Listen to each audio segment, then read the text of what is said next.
Hey, Mr. Mitrowicz, what's your hobbies?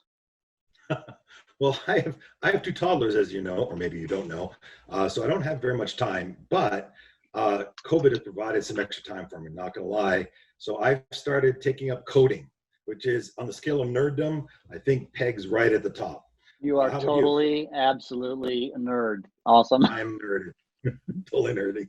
How about you? For What is me, your? I would say I love to exercise. I swim on a very regular basis. I used to do lots of triathlons. I still may do them. But my wife and I have really been doing puzzles. And since COVID happened, I think we've done 11 puzzles. And there's one on our table Oh, as we speak. Yeah, it's like, yeah, it's kind of my analog time where I get to just sort of play. Hey, today we want to learn about matter and how we classify matter. and here's the thing, John. We're scientists, and we have this urge to categorize everything, don't we? Yeah, we want to classify everything. So why is it important though? Why is it important that we classify matter? Well, we want to see what things are made up of. Yeah, Yeah. if we understand what things are made up of, we can figure out what they're going to do. So let's copy down this table.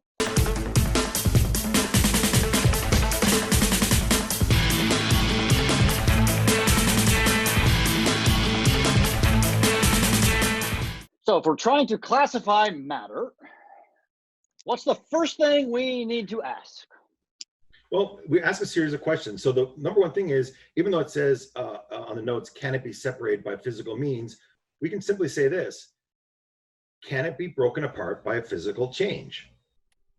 So if I heat it up, it breaks it apart, right? Then if it can be separated by some sort of a physical mean. So a good example of this might be, let's say I've got a mixture of sand and iron. And what I can do is I can stick a magnet in there and the iron will separate from the sand. So that would be the answer, is it yes, it can be separated by physical means. Or All even right. let's take an example we use every day. You eat cereal. Any guys fans of eating dry cereal? Yeah. And of Lucky Charms. If you pour a bowl of Lucky Charms in there, can you separate out the Luckies from the other Yeah, stuff? just picking it out one at a time. Yeah. That would be a physical All change. right. So if it can be separated by physical means, then this is called a mixture. And this is called a pure substance. So let's keep down this track, if you will. So if you have a mixture, what's the next question we would ask? Well, we ask if it's the same throughout. Is the composition uniform throughout? And what that essentially means is, if you take one part of the sample of matter and another part, are they exactly the same? So if I had a can of Pepsi, okay, and I took a sip of Pepsi, and I took another sip of Pepsi, and another sip of Pepsi, hopefully every sip of Pepsi is going to be the same. So that would be, it's the same throughout. Yes, correct? Correct. And we call those homogeneous. Be really careful here, because some people like to go back to their biology roots and call it hetero or homozygous. Let's avoid that.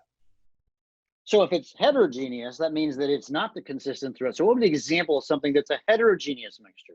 Now, clearly, I don't have very much experience with this, but if you ever eat a salad, I'm guessing Mr. Bergman, as he runs triathlons, does. I'm more familiar, probably a better example would be chocolate chip cookies. But if you take a salad and you take one delicious mouthful of salad and another, you're not going to have the same ratio. Not the same number of tomatoes or celery pieces or whatever. Yeah. So a pepperoni pizza might be a good example of another heterogeneous mixture.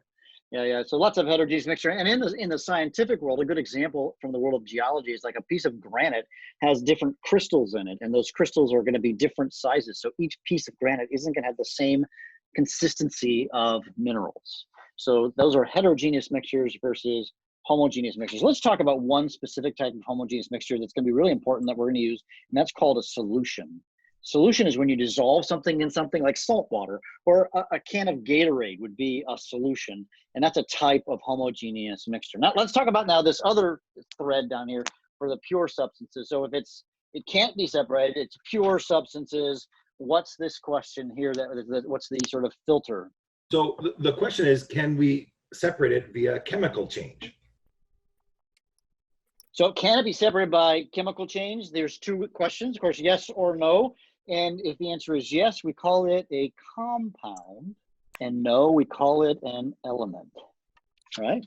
Now, if you take a look at the intro that we did, you guys will see that there's a periodic table behind us that has 100 and, depending on the periodic table, 100 and some elements on them.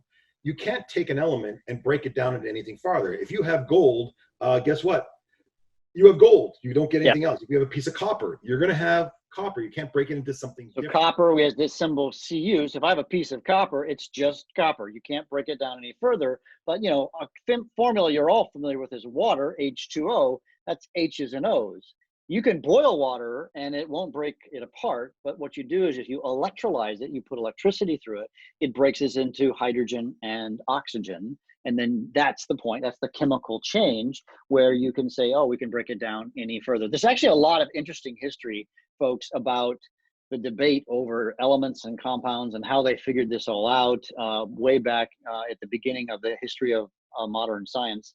We won't go into that, but it's really quite a fascinating study of how they figured out that there were actually elements existed. It was a pretty cool thing. They didn't know. I mean, way back in the early days, you got this guy named Democritus, and he just said that, you know, you've got fire, water, and air or something like that. There are three main elements in the world. And of course, we now discovered there's like, what, 100 and change, and they are best represented by the periodic table. So Mr. D, anything else? Any other thoughts? Super fun fact. Don't try to electrolyze water. That would end up with a really bad experience for everyone and probably don't do that. losing your jobs. Well, yeah, that's what you put it like you playing your radio in the shower, you'll die. So don't do that.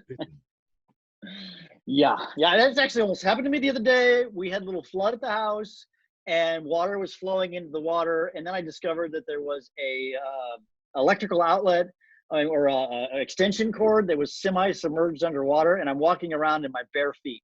And I thought, oh no, this is not a good thing.